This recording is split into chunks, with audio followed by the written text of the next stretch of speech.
Thank you for that introduction, because introductions are very important. They can make or break an evening. I've had some very peculiar introductions. Not long ago, I was doing a concert for the New Plymouth Music Society in New Zealand, and the president of the Music Society clearly did not want to make a speech in public. And he walked on stage very stiffly, and he said, "I've been asked to introduce this evening's performer, so here he is," and walked off.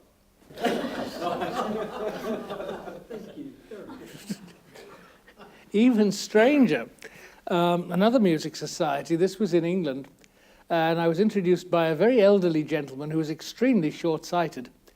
And this was a serious classical recital. I was playing very well-known pieces by very famous composers. And the president insisted on doing the introduction by reading the program notes. And midway through the introduction, his reading glasses fell off and fell into the orchestra pit.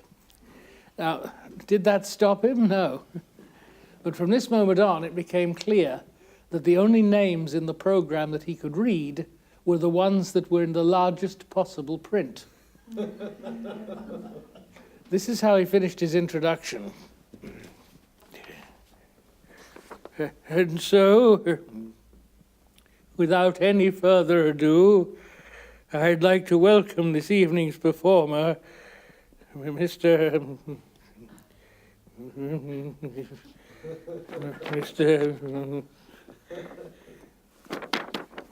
Ludwig van Beethoven.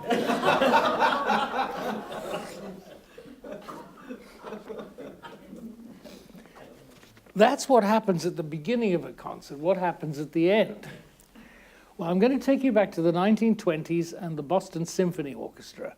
Now, here was an orchestra that was nearly bankrupt until it was bailed out at the last minute by a very wealthy lady, huge donation of money from a very wealthy lady whose name I'd like you to remember.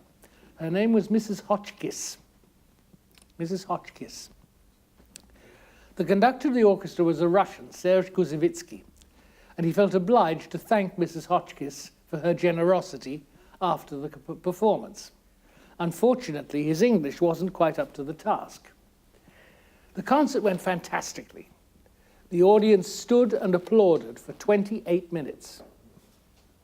Finally, Koussevitzky calmed them down.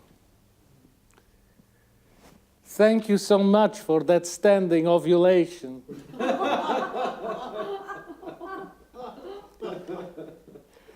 This evening's concert would not have been possible were it not for the generosity of someone who I would like to thank from the heart of my bottom.